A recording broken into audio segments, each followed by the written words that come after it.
Hi, welcome. Can we talk about my vanity really quick? It's actually beautiful and I just needed you all to know that. So, I figure, like, let's do a little, oh, and don't mind my janky shoe rack. That definitely collapsed. Cute. Okay, so I don't have a tripod. I'm using my candle to hold my phone up while we get ready. And you say, what is it we are getting ready for? What is it that we are getting ready for? Today we're gonna do a photo shoot, and I figure, you know, I haven't chit-chatted with you guys in like a long time. So why don't we get ready for my photo shoot? Why don't I yap, and let's get to it.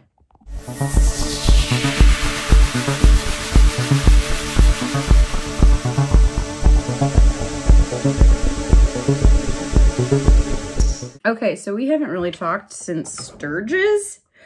So let's talk about Sturgis.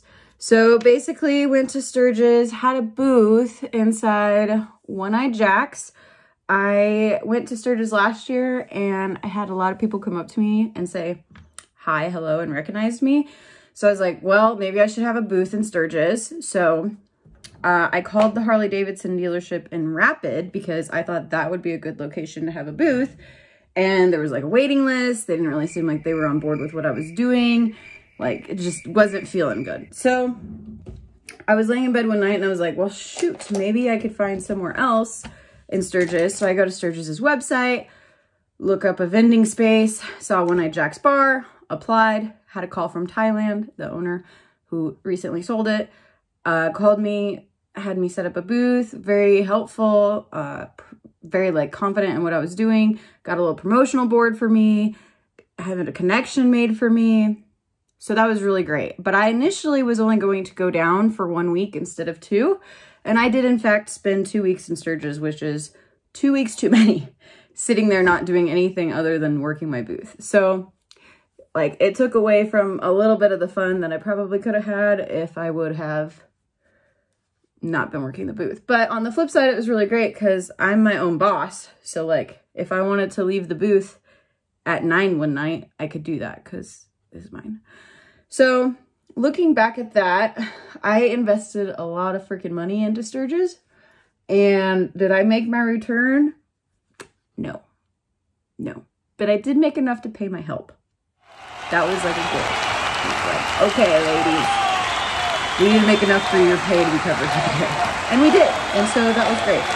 But I don't know if I will do it again. I have mixed feelings. If I were to do it again, I'd like to collaborate with somebody and reduce the costs because let me tell you, it's not cheap to have a booth and be in Sturgis for 2 weeks.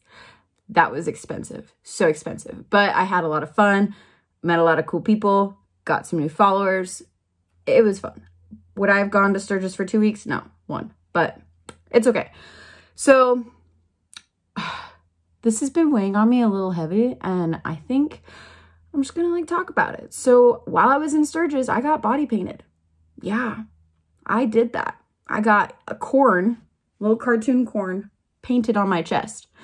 It's a normal thing in Sturgis. This is not an uncommon thing. I am not a rare thing to be seen in Sturgis with body paint. I am with corn though. That was unique. But so I'm sitting at my booth and I have a couple locals come up and say hi to me, which was cool. Locals in like where I'm from in Nebraska. And so one of them came up to me and was like, I saw your picture at the bar. He's like, where's your corn at? And said he saw it at the bar. And I was like, what? Like I literally only shared that photo on my personal Snapchat and I didn't post it on social media. Now it's on a TikTok, but it's because corn is like a TikTok thing. So I didn't have it posted anywhere. Long story short, turns out there was a photo of me with corn. I don't even know if it was corn, but I was body painted and I didn't have pants on. So like this girl was obviously not me. And people were displaying that at my local bar. It's just like cute. Like I love small towns. How fun. So that was really annoying when I came home and like realized all of that had happened. But I mean, there's no such thing as bad publicity, right? Anyway, moving on. So that happened at Sturgis, from Sturgis. And yeah, but the rest of it was pretty great. so that was neat. And then my website. So I ordered a lot of koozies and I got myself in a hole, like a big hole with these koozies. Like I have a lot of fucking, excuse me, a lot of koozies, like a lot of these, like 2,800 of these. So I am currently having my website worked on as we speak, and I'm hopefully going to get it so that I can have like a giveaway if you subscribe to my website, and like you'll get a koozie if you pay shipping, or even if some product, whatever I have, so that I'm not totally eating it all. So that's hopefully coming up soon, which is why I haven't really pushed the koozies. Plus I can donate them to Worst Hog maybe next year. But so yeah, other than having a lot of koozies, I left early because I was sick. That was also not fun. Let's talk about motorcycles. I don't even think we've discussed why I went to Sturgis. Why do I like motorcycles? So my dad rides motorcycles and he's got like an abundant amount of them. And I have always been a fan of riding motorcycles. And so I'm also the kind of person, when you tell me no, I'm going to try even harder to literally do whatever it is that you told me no to do. So when I was 21, I think I was freshly 21, I wanted to get my motorcycle license, and I was trying to ride one of my dad's bikes, but they're big. They're like full-grown bikes. And I couldn't figure out the clutch system. Like I would kill it. We were fighting. Wasn't working out. And so I was living in Lincoln at the time.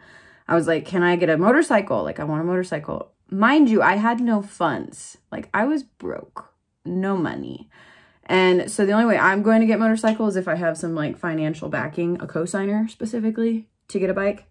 And so my dad, when I was in Lincoln, he's like, the only way I'll cosign for you is if you take a motorcycle course and you're going to get a 250. And so like 250 is like small, like tiny bike.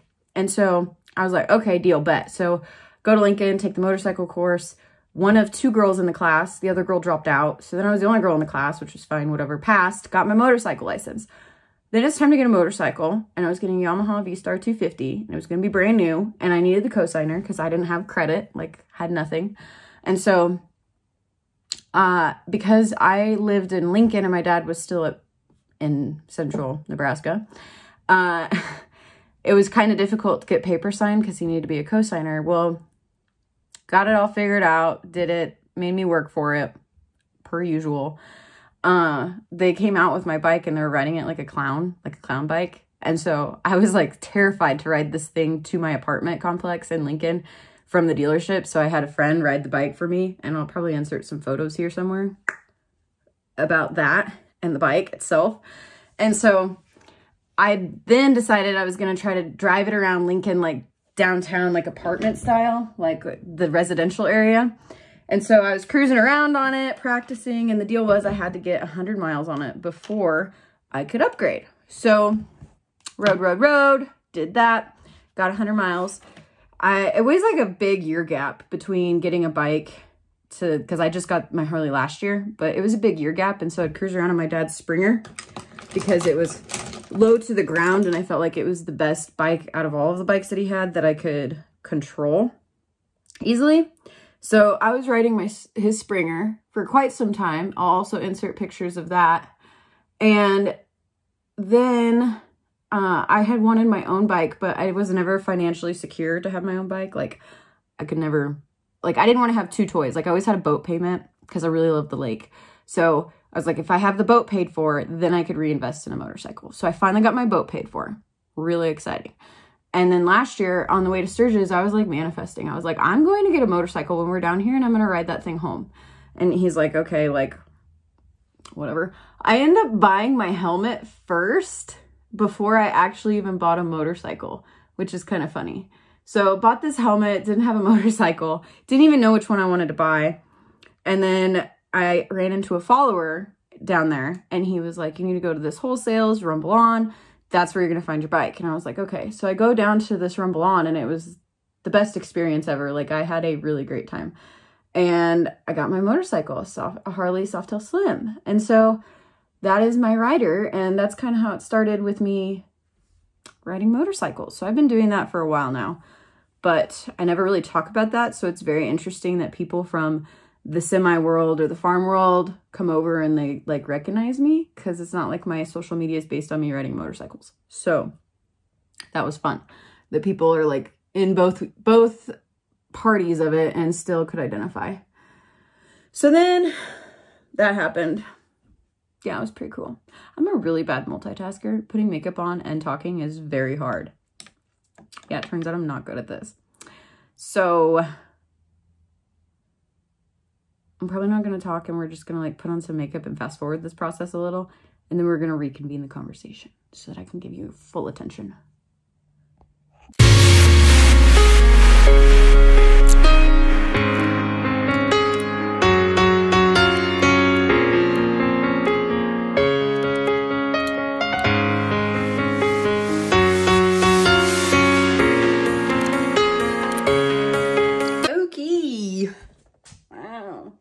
Glad that's done, huh? That was like kind of a deal. Anywho, so not doing a photo shoot till probably like 5 or 6 tonight, but like why put on makeup when it's not necessary to only wear it for like 2 hours. Like, let's get a full use out of the makeup. So I have my outfits picked out, and if you guys want to see outfits before they're actually like on a shoot, go to my website and subscribe, and I have it in my feed. Like I said before, I have posted so much better and more continuously on this website, mainly because I put my heart and soul into developing it. So it's mine and I'm really proud of it. So if you want to see that stuff, go there. Any kind of extra photo shoot content, blah, blah, blah. No nudity ever, never, ever. So don't ever think you're going to see nudity. There's none. Got it? Got it. So I'm literally just chilling out, waiting for my dad to come get me so we can go check a pivot. And so I'm thinking I'm probably just gonna wear some shorts and maybe not even match on today's pivot checking adventure. IDK. But it's kind of like chilly out here, which would be a great day for a photo shoot, because then I won't sweat. Because I've been doing some photo shoots where it's like literally hot and it's uncomfortable and not fun. So yeah. So I think that concludes our daily talk. We're pre-conditioning calves on Sunday, the 11th. So if you see this before then, like, thoughts, may the thoughts be with me. And yeah, getting ready for harvest. So there's probably going to be some YouTube content coming your way for harvest prep, washing out the trailers. Probably going to do a little photo shoot behind the scenes, maybe on YouTube for this shoot, because haven't done one of those in a while. Yeah. Okay, so I forget, and I haven't been doing my endings at the end of my videos to tell you guys how much I love you and thank you for supporting me, because I wouldn't be here if it weren't for you. There's my sad 30 balloons. So thank you. I appreciate all of the support. For everybody who subscribes, who watches, who loves what I do, I appreciate you. Okay, bye.